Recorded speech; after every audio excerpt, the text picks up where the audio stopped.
السلام علیکم۔ آج ہم سیکنڈ ایئر کی مولانا الطاف حسین حالی کی نظم اسلامی مساوات، اس کا خلاصہ پڑھیں گے۔ بہت آسان خلاصہ ہے۔ خلاصہ آپ اس طرح شروع کریں گے، جب کسی قوم کے برے حالات شروع ہوتے ہیں تو سب سے پہلے ان میں امیر لوگ بگڑ جاتے ہیں، ان میں نہ کوئی کمال باقی رہتا ہے، نہ کوئی خوبی باقی رہتی ہے، نہ ان کو دنیا میں کوئی عزت و ذلت کی پرواہ ہوتی ہے، نہ ان کو آخرت میں کوئی جنت جہنم کی فکر ہوتی ہے، نہ کسی مظلوم کی آہ و بکا سے ڈرتے ہیں، نہ کسی مفلوک حال پہ غریب پہ ترس کھاتے ہیں، رحم کھاتے ہیں، حس و حوث میں خواہشات میں وہ حد سے گزر جاتے ہیں، اپنی زندگی کو نمود و نمائش میں گزار دیتے ہیں، ہمیشہ خواب غفلت میں رہتے ہیں اور موت تک اپنے آپ کو بھولے رہتے ہیں۔ اگر ایک طرف لوگ قحط میں مبتلا ہیں، مصائب میں گرے ہوئے ہیں، مشکلات کا شکار ہیں، تو ان کو کوئی فکر نہیں، کیونکہ ان کے پاس تو ہر طرح کا سامان موجود ہے، ان کے پاس تو ہر طرح کی نعمتیں موجود ہیں۔ یہ ان کو اپنے برابر سمجھتے ہی نہیں، یہ اپنے آپ کو بالکل مختلف سمجھتے ہیں۔ کہاں یہ غریب لوگ، کہاں یہ پیسے والے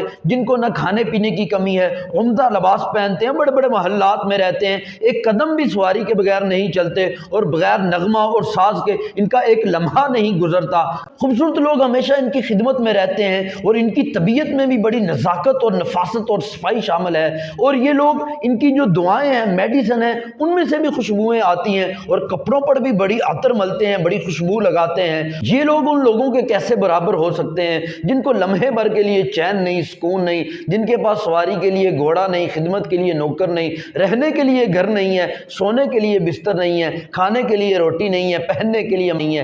حالانکہ کتاب ہدایت کا قرآن پاک کا سب سے پہلا یہی درس تھا کہ ساری مخلوق اللہ کا کنبہ ہے، اللہ کا وہی دوست ہے، اللہ کا وہی محبوب ہے، اللہ کا وہی پیارا ہے جو مخلوق کے ساتھ محبت کرتا ہے، اس کے ساتھ حسن سلوک کرتا ہے، اور یہی عبادت ہے، یہی دین و ایمان ہے کہ انسان دوسروں کے کام آئے۔ یقیناً خلاصہ سمجھ میں آ گیا ہوگا، یاد ہو گیا ہوگا۔ اگر کچھ مسئلہ ہے اس ویڈیو کو ایک بار دوبارہ سنیں اور اس کے بعد اس خلاصے کو لکھ دیں، انشاءاللہ پھر کبھی نہیں بھولے گا۔ اللہ حافظ۔